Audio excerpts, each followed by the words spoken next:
This is a Gilbriar Productions video by me, Paula Stone.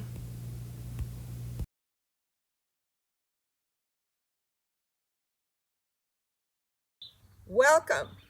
I'm Maggie Livings. I live in the Llano Uplift area of Central Texas, which is a granite area. And as you can see from the driveway, this is natural soil here. It's very rich in minerals. It's great for gardening, except when it dries out, it turns to iron. But nonetheless, it's a wonderful soil for growing many things, particularly those that are native to the area. We're going to start here right in the front. You can see the lantana over here, which is a native. This is the native species, not a cultivar. And I dug it and brought it up here. Hated by ranchers, loved by native plant gardeners. It's beautiful, colorful, easy to grow. Dies back in the winter. I cut it way back to about a 6-inch height in the winter time. This is another favorite right here, particularly of the granite area, the granite daisy here. And you can see it in profusion right now. This area of my garden I have pretty much allocated to very dry land plants. Cactus, this is a non-native agave here. But as you can see, there's a claret cup cactus here, another over here.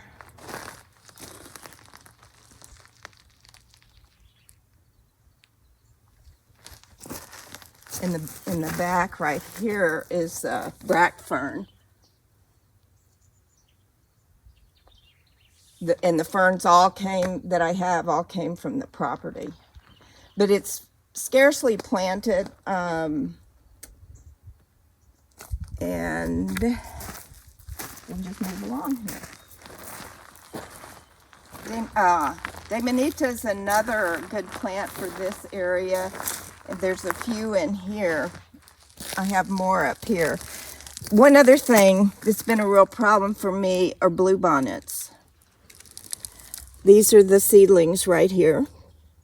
I let them go last year, and the entire garden in front here was covered with bluebonnets, which suppressed many of the other annual natives that would have come up. And so there are a lot of bare areas at this point because of that. This year, as I prepare for fall and do my heavy fall gardening, I'll be pulling them out. But just a word to the wise, they cover too much soil, even though they're absolutely beautiful. These trees are anacacho orchids. The one in the front is white. The blooms are lovely, and as you might suspect, they look like orchids, little tiny orchids. The one behind is pink. And I don't even know if it's available in the nursery trade or not. Heretofore it has not been. It may be now. I got it from a friend. Very uncommon. As we move up, I transition from really dry land plants into some grasses here. This primarily right here is Gulf Coast muley, which will soon be coming into flower, and it is beautiful. So you might think it odd that I grow a Gulf Coast plant here in the Llano Uplift area, but it seems to do very well. I water very little. This whole front garden area, which you can see is fairly expansive. Let me get out of the way. In the heat of the summer, I may water it about every 2 weeks, no more often than that. I'm a firm believer in xeric landscaping, and the less water that we use on our plants, the more that leaves us to drink. So I do not water very much, and I never, ever fertilize my native plants. I have never done that. That's one of the whole purposes in gardening with natives, is that you don't have to do these things that other plants take that sort of support, that can't adapt to their surroundings and the areas. This is a Mexican buckeye right here. Doesn't look very good because from the heat, the leaves are totally dried out. I had a friend not long ago say, my trees are losing all their leaves. We're going to have an early winter. And I said, no, that's the drought. The leaves are drying up and falling off because they're so dry. And the seed pods, in case you're not familiar with them, are very fascinating. Great for many kind of decorative applications. And the squirrels love to plant them. So I have a number of these that the squirrels have planted around the property. This is a special tree right here.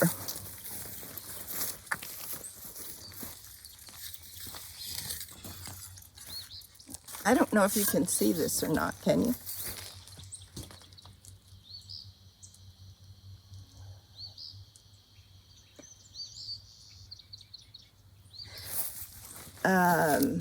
October 25th, 2006. That's when the Wildflower Center planted these. I probably bought it 2 or 3 years after that. I don't know how long they grew them up before they had them at the plant sale. But you can see it's no taller than I am. So it's a pretty slow grower, and it's been here a minimum of 10 years. So it doesn't get watered. Some of the oaks that I have around here are mixed. I don't know if you'd call them hybrids or not, but the seed came from a couple fellows that collected seed together, one of whom were Lynn Lowry, and another was a friend that he had in San Antonio. And they went to South Texas and Mexico and collected various oak acorns. And his daughter grew these. And so I can't, species-wise, I have no clue.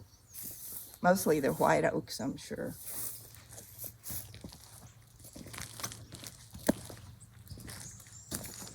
As far as planting non-natives, I have a few. I have a couple of antique roses. I planted Russian sage right here, which really has been rather puny and not doing very well, as opposed to my prairie goldenrod, which is fixing to pop into bloom here. It'll be lovely in another week. The little flowers that you see here, let's see, let's find a better plant. That one's not very good. This is good.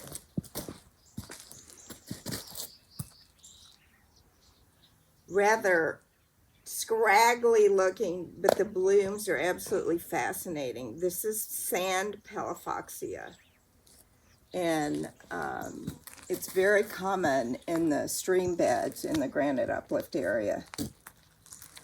A palafoxia that people may know more is Palafoxia hookeri, which looks more like a daisy than these little puffball flowers. But I think they're so cute and beautiful.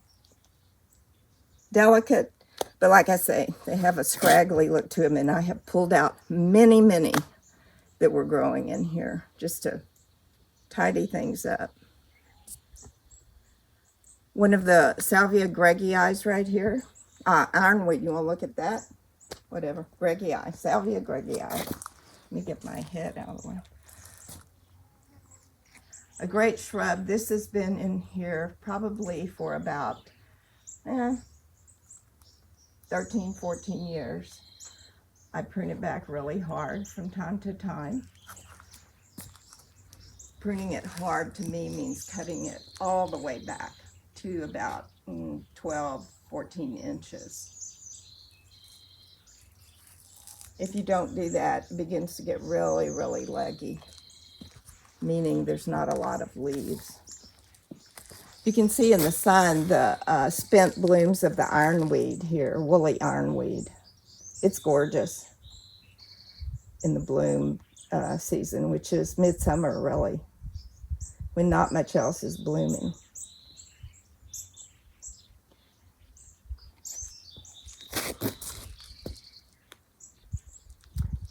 So this is a Texas madrone. I purchased it probably 10, 12 years ago from David Willingham in Medina. And it had a crazy twisted up stem, or trunk, which you really can't see so much anymore. But it's been here for a good, like I say, at least 10 years, probably 12. And it suffers through the heat, which is what's caused all the browning and dryness in the leaves. But it's made it. And the only thing that I did when I planted this was give it a nurse tree. So I planted it in front of this persimmon.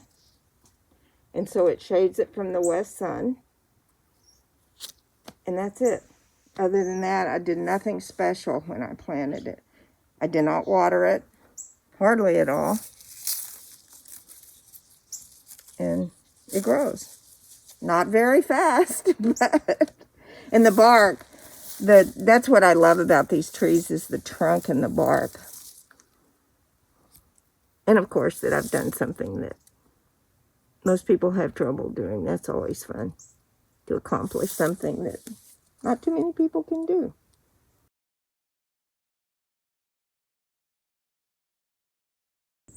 This is a golden ball lead tree. You can see the long seed pods on it and the very lovely kind of light green, lime green leaves. In the spring, it has about this size yellow puff balls on it. And you can see how many pods, so you can know how many blooms there were on it. It is absolutely gorgeous. This tree never gets additional water.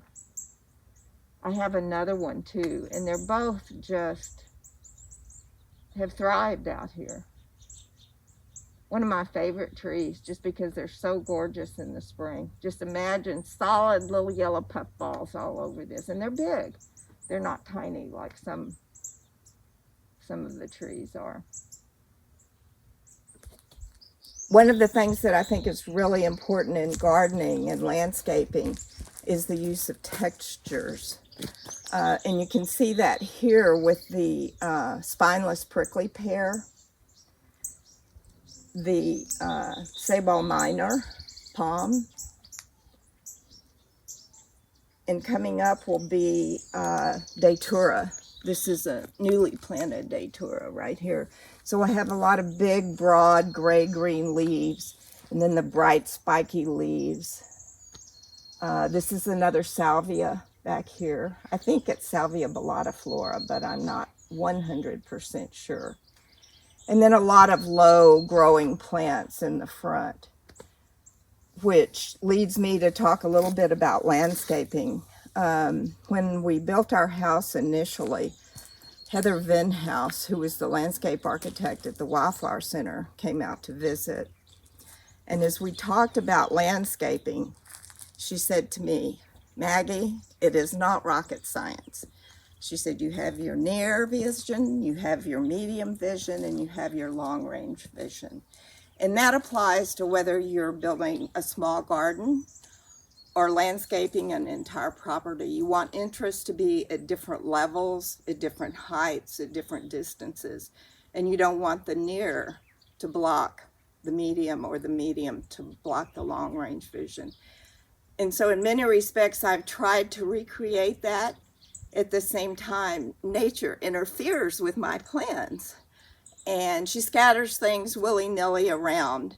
Sometimes I leave it, and sometimes I try to alter it and bring it a little back into accordance with what I think is more attractive. But as I get older, some of that effort to control nature gets harder and harder. And so I have a tendency more and more to let things go where they go and grow where they grow. And it's just the way I do things.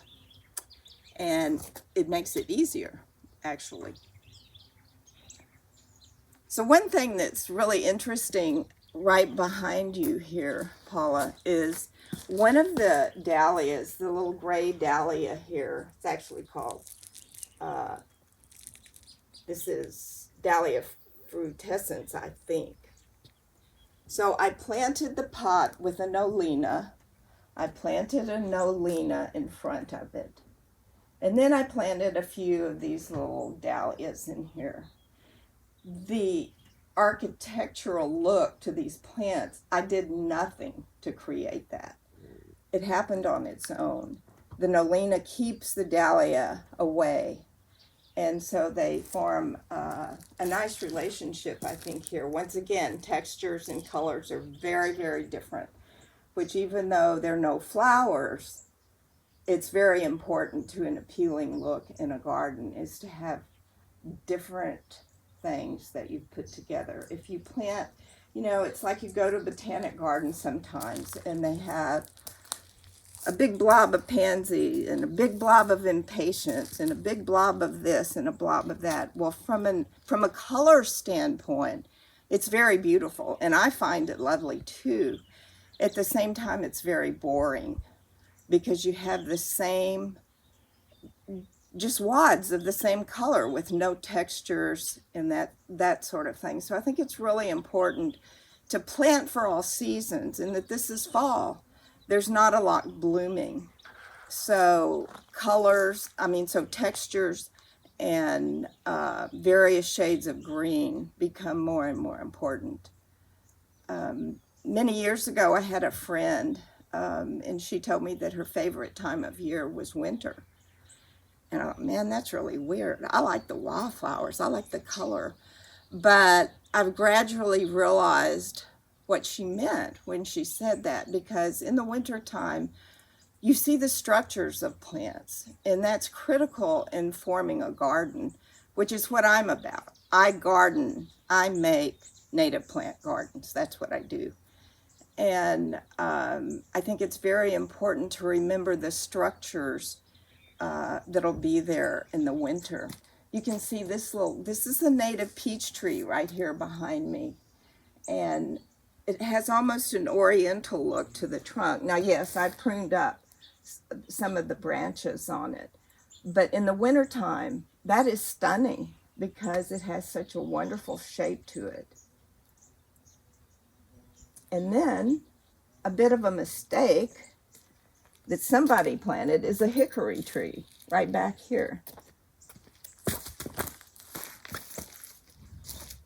Ultimately, these two things are not going to go together well.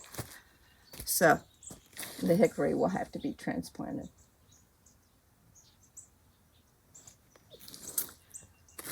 Okay, let's see what else. Let's go over here and look at one of my favorite plants.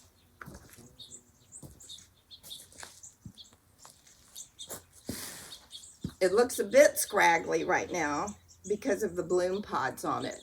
But once again, this is what gives a garden structure. I tend to cut back things that are falling over or in the pathway. But when there's an area like this where you have only the green basil leaves that are beginning to come up in the fall for spring bloom, I leave a lot of the bloom stalks because it adds height. And so it gives some interest there that you would otherwise not have. You just have a big area of green. The Salvia pensteminoides, which is what this is a very interesting plant. It was thought to be extinct, then discovered in the wild, and then more discovered in the wild. And as it turns out, because it ended up on the endangered plant list, it's no longer available at some nurseries. Some people still sell it. The Wildflower Center does not sell it any longer in their plant sale because of the fact that it made the endangered plant list. The sad thing about that is that this is one of the easiest plants to propagate in the whole world. It seeds out very easily. The plants spread all over. And I've got salvia on the other side of the house that I didn't plant. I don't know how it got there, but there it is. And so it's a very, very easy to grow plant, and I've given many, many starts of it away. And you can barely see one tiny little bloom here. The color is just outstanding when it's in bloom. This year, the heat was just unrelenting at the bloom time, so it wasn't as spectacular as some years. But some years, this is just solid magenta out here when it's blooming.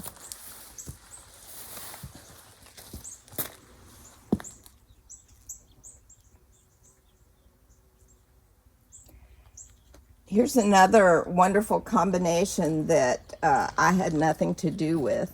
I planted the kidney wood, but I did not plant the lantana. And it has just grown up this year. Usually it's very sprawling on the ground, but for whatever reason, this year it made its way up into the tree. And it's been just gorgeous. I mean, I can't beat it. Kidney wood is a wonderful, wonderful small tree. It has one disadvantage, and that is it seeds out very, very readily. And so unless you want tons of them, you need to stay on top of getting them out because it will be everywhere. I originally planted 3, but I have since taken 2 of them out. There'll be more. The other wonderful thing about kidney wood is that it attracts warblers like crazy. This is out of our bedroom window. And so it's one of Hal's favorite places to photograph birds because of the warblers that we see in it that are either nesting here or migrate through.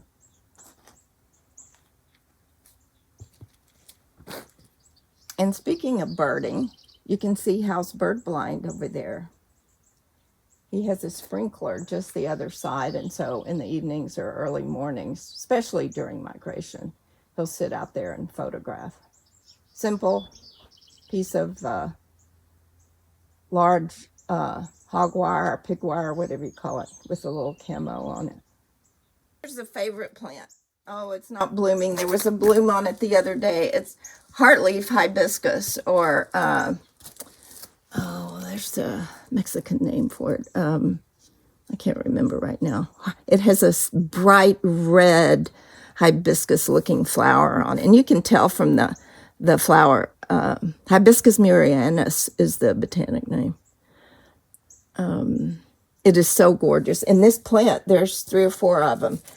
They've been there for years. They haven't spread, but they haven't gone away either. So apparently it likes its home. All the Mexican feather grass, it just pops up everywhere. I pull it out. It comes back. I let it go. I pull it out. One mistake. Here's a mistake. Evergreen sumac. You can see where it's planted in relationship to the house. Too close to the house. It's nice, and I planted it here to hide the corner of the porch, but it is too close to the house and gets too big. So approximately every 5 years or so, I drop it back, so that it's about 1 foot, 2 feet tall, and let it bush out again. While we're here, well, let's see. Let's go down here, and I'm going to show you something. Since we were talking about birds, I know a lot of people that are interested in native plants are also big birders. If you look closely here, you will see netting that's hung out on the eaves to protect the windows. Because we have a lot of window space in this house and you can see through to the other side, the birds have no clue that there's a window there. And early on, the first few years that after we moved in, we had a lot of bird strikes. And I tried the little twinkly things and the stickers on the windows, and it did not work. So I decided that we would use some netting, bird netting, that you drape over plants to keep birds from eating your berries or whatever. And we made, this is just PVC pipe that we painted and stretched through put through a little hem in the bottom to weight it down. So this really does not interfere with your view outside, and you don't really even notice it from the outside, but it protects the birds, and that was something that was really important to us. One year we had a juvenile golden-fronted woodpecker here, and it hit the window and it died, and that was just the end. We knew we had to do something to protect the birds. It was very sad. So that's what we did, and it works.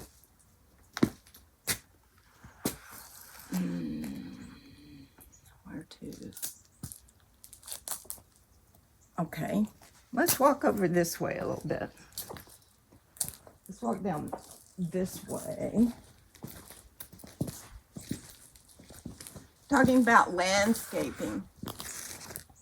Paula, as you walk through here, I want you to get a view of the, this is our pump house out there. We have a rainwater catchment system, and so from here you can see that area. And my idea was to try to hide that, and I'm still working on that, from the front garden. So one of the things I did here, and we have a tractor, I dumped a hill of dirt right there where you see all the grasses, and in that hill there is little blue stem, there's Indian grass, primarily those are the two main grasses in there. And then there's some Maximilian sunflowers, which don't do very well there because they don't get enough water. And then at the back, I planted evergreen sumac, which are beginning to take hold and get big. But this is a screen. This is another landscape idea and hiding things that you don't want everybody to see. And also the trees hide back there. We have a 10 and a 15,000 gallon water tank for the rainwater catchment system. And so the trees in the greenery totally obscure all that. So a lot of things to think about when you're planting a garden, and a lot of things that, like when you build a house, you miss out on and wish you'd done differently. But, oh well. The bumblebees apparently like that salvia. This plant here with the little small pink blossoms on it is actually a bush clover. It is native to the area, and it just showed up. I have several stands of it, and it's a lovely little drapey plant. I love the shape of it, and it's planted on the edge of the rock wall here so it can kind of hang over a little bit. And this is another bit of the brack fern down in here, which I've transplanted here. You can see this. One mistake I'll mention that I made, since we all learn from other people's mistakes, is there's a large Nolina plant that is right here. And it was great for the rock wall because it drapes down over the wall. But as you see, I've had to chop it off up here at the top because I've just about broken my neck falling over those long fronds of leaves there that come out. And so I keep cutting it back, and it looks terrible on this side, but it looks really cool on the other side. So I put up with it. As you come around, this is the only area that I've really tried to establish a, quote, lawn. As you come around, you'll see the spineless prickly pear and liatris. Obviously, it's very happy. It's a little falling over because this area indeed gets a little bit more water than anywhere else. And so it's too much for the liatris. It just can't take that much. It grows and grows and grows and falls over. Even though it's gorgeous, it's not the way it should be. I'll mention a little bit about the rock wall. Hal and I built this. It was part of the foundation for the house we built up with a bunch of soil, so there was this pile of dirt. And what to do with it, you know, do you plant a slope and fill it with grasses and flowers, or what do you do? Well, we decided we were going to build a rock wall, and indeed we did. Hal and I and the tractor, and we did every bit of it ourselves. And I read a lot about how to build a rock wall and how to backfill and keep it stable. And this wall has been completed now for about 14 years. And there's only one small area that we had to work on because it was beginning to lean forward. Other than that, it's held up really well. But part of that is because the soil is granite gravel.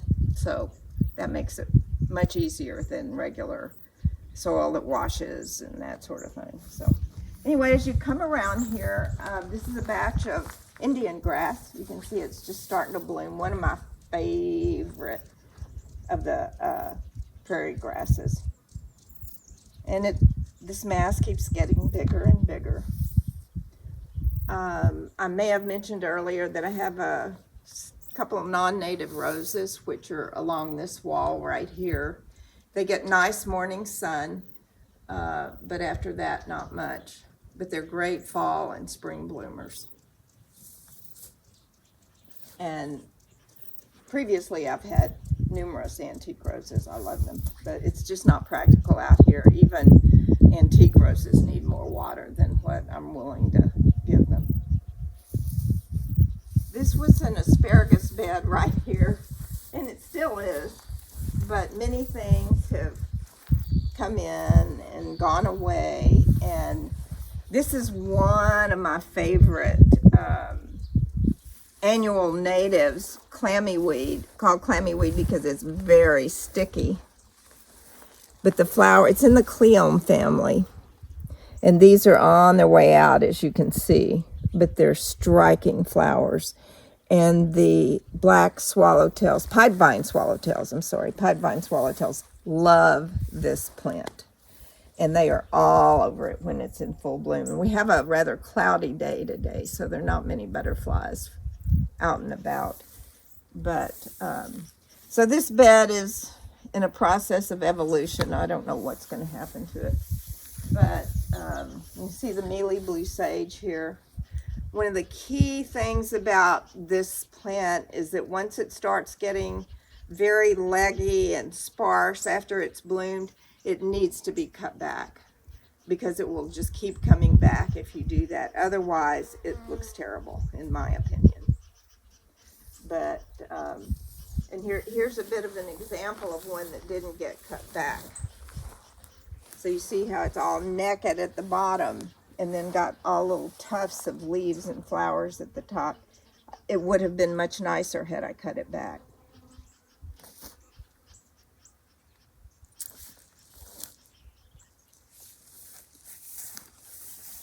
And this is the turf grass that's planted in here is a combination of buffalo grass and Texas grama primarily. And it's done fairly well. It's the only thing, it's my lawn. Nobody uses it for anything, but it's pretty. Requires weeding. Yuck.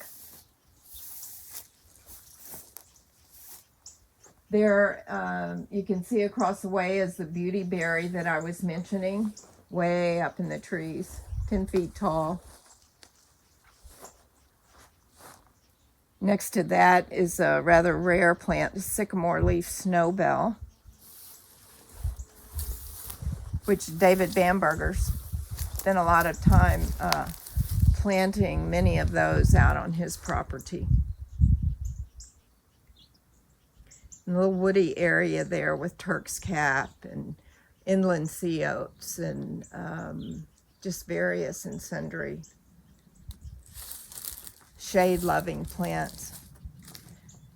There's also a nice little ground cover in front of all this, which is white Evans. And it has a small little white insignificant flower, but you can mow it and it makes a really nice ground cover. See it earlier.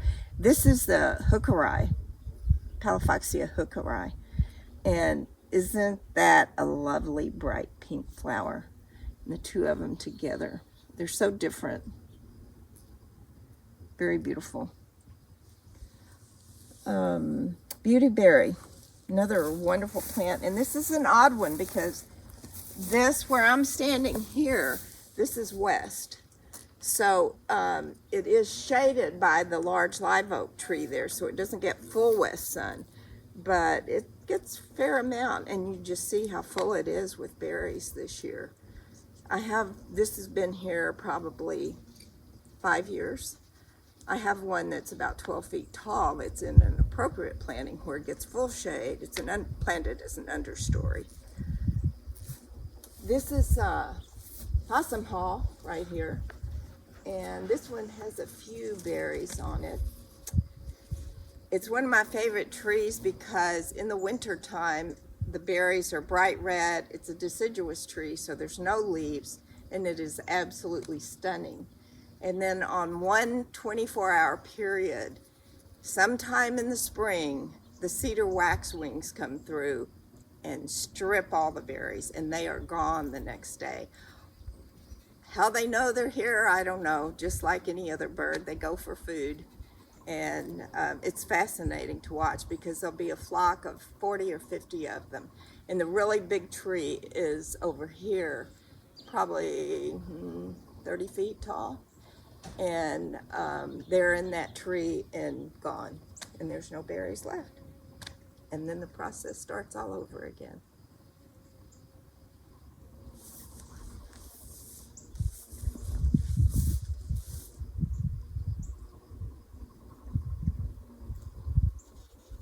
Liatris, you can see that. My starts for Liatris, I live off on a 4-mile granite gravel road, and my starts for the Liatris came from approximately half a dozen corms that I dug on the side of the road, and they have spread throughout the property. And I have actually transplanted some too, but they seed out very easily in this area because they love the granite gravel. Oh, and there's several more Palafoxias coming up in here. Very cool. That's a beautiful plant. And I got that from the Wildflower Center, those seeds. And speaking of the Wildflower Center, that's where I started native plant gardening, really. About 1985, my daughter was 11, and she and I volunteered at the old site at the Wildflower Center. And we did that for several years, primarily growing in the horticulture greenhouses. And then there were many years in between when I started back volunteering in approximately 1990. And that's where I've learned just about everything I know about native plants, especially how to garden with them and how to make a garden look tidy. And one of the keys I mentioned earlier about cutting plants that are falling over in the pathways. The other thing is to clear back from the edge of your pathways. If you're in a hurry or don't have time or whatever, it's not necessary to go through and weed the entire bed. But if the edges look tidy of your garden, the rest of it looks natural. And that's the thing about native plants, is that they have a wild look to them anyway. And so if you just let them do their thing, but keep the edges, the boundaries of your garden tidy, it looks like you know what you're doing. The wild and woolly wall here, this has had no maintenance as of recently. So it's a mess. One of the plants I'll mention is white Evans. It makes a great, oh, I already talked about that. Never mind. I forget. But you can see it down here. It makes a nice little ground cover. Pretty cool.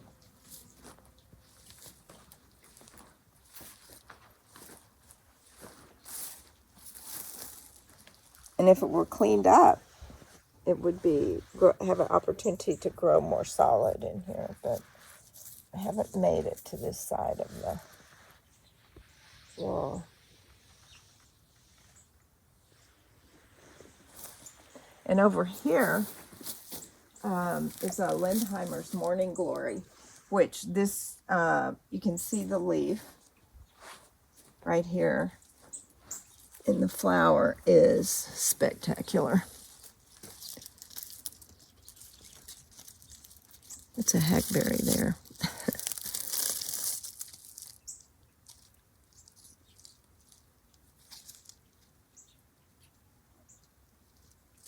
Pretty unusual. It just popped up. I did not plant it, and it doesn't show up every year, but here and there. Turk's Cap, this is a great spot for it. Total shade. No extra water. Well, that's not true. It does get occasional extra water because of the beauty berry down there. That thing needs a little extra water, so occasionally it gets watered. And in here there's cowpen daisies, and there's golden eye daisies.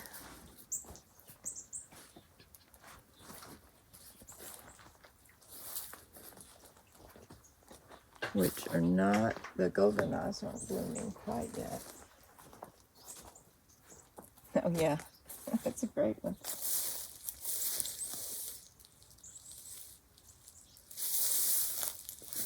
Really working that flower. Busy bees.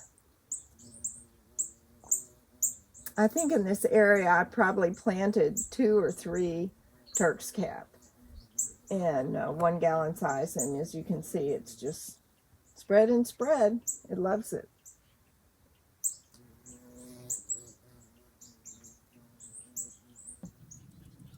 Here's another view of the wall opposite from where we started, and you can see the two of the separate species of dahlia here, with a hackberry growing in on top of them, and no telling what else.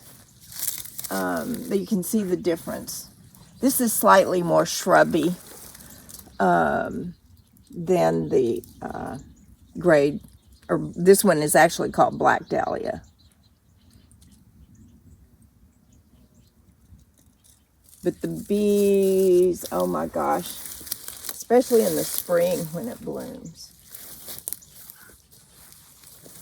This greenery right here at the base of the rock is pink skullcap. It is not native, but it doesn't spread. Well, it spreads locally, but it's not invasive. And these little purple flowers are so stunning.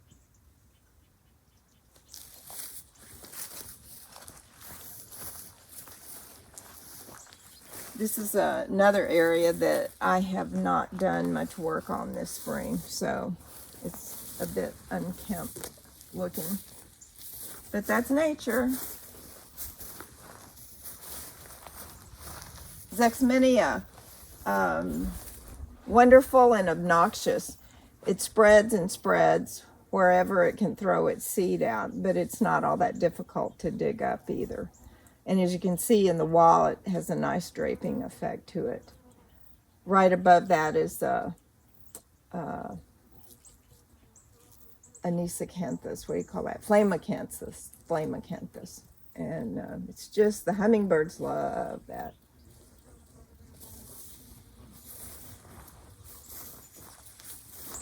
In the springtime, I'll cut back all these dahlias fairly heavily because I don't want them to take over the wall. Once you've created something that has an architectural style to it, you don't want plants to totally cover it because then it hides all the hard work that you did. So I like for part of the wall to be visible. And here is a favorite little plant that I've never seen anywhere. It's called golden showers. It's a Threalis, I think, is the botanical name, and it's actually spread so that now I have 2 plants of it. This was an original purchase at the Wildflower Center, and that's where I get everything unusual that I have at their spring or fall plant sale. And one thing I will mention is their website. It is the best source for native plant information that you can possibly find. The website is wildflower.org, and the plant search you can find if you have a clue what the name is, and it must be spelled correctly. You can find all sorts of information about plants. If you don't know what plant you're looking for, but have an idea about climate, conditions, locale, all those sorts of things, you can search on that.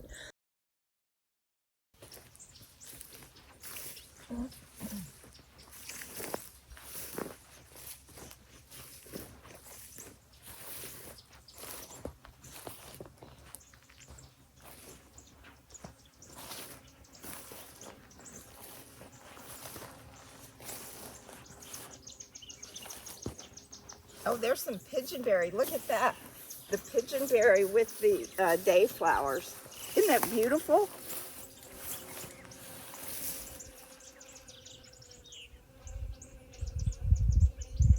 Nature did that. I had nothing to do with it. And then you see the little native poinsettias that are in there too. Not the ones that get the bright red centers, but lots of euphorbias in that family that are very attractive.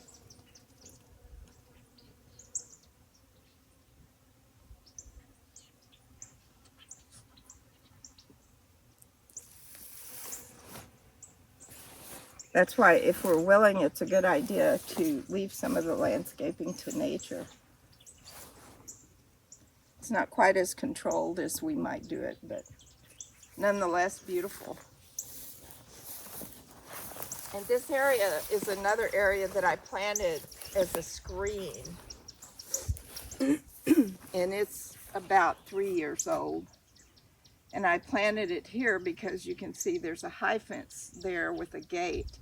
And you can see that from the house. So my objective was to hide that. And in that area, I planted big muley, Maximilian sunflowers, which don't do well, once again, because of lack of water. And I put possum out here. They have not successfully taken off. Once again, probably new plants, not much water. And evergreen sumac, which is doing well. Is in the back. This was an area that stayed completely wet during the flood of 2011. And I thought I was going to lose the evergreen sumacs. Let's see, I guess that makes it 8 years old. I thought it was 3 or 4. Wow, time flies. Weedy and disheveled, but that's nature's work. But the big muley is great.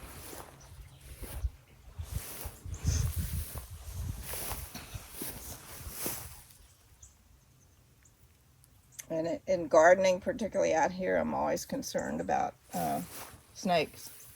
We have lots of rattlers out here, and so it's always good to have an open eye. Look at this. This is one of the grandma grasses, and I don't know. This must be hairy grandma, but I'm not sure. I've never seen the inflorescence quite so dramatic. It's really beautiful. Lots of grandma grasses, and there's several that are native out here.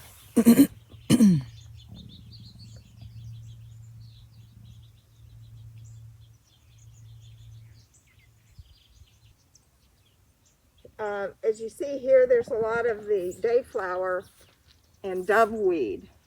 Most people would think of this as a weed patch, but there are 2 things that I enjoy about it. Number one, get this off.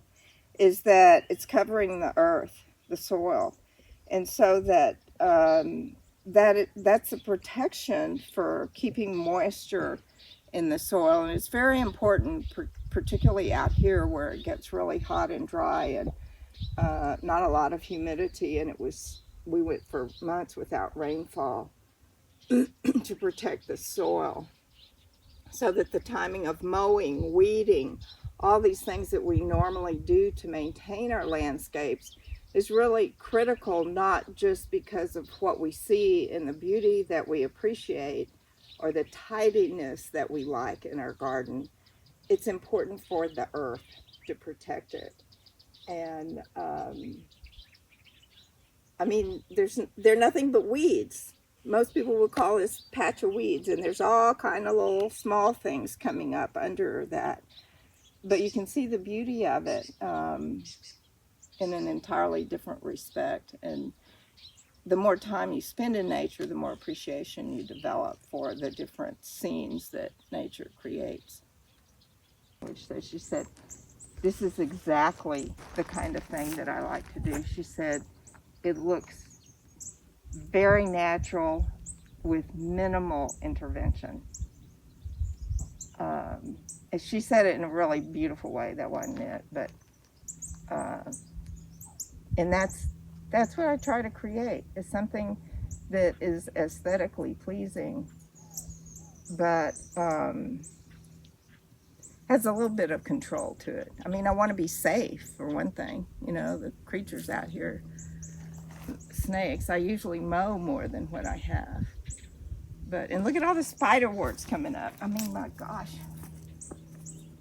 These are granite spider warts. A little short, the blooms will be right down at the ground. And they're all over. It'll be a great spring. You'll have to come back, Paula.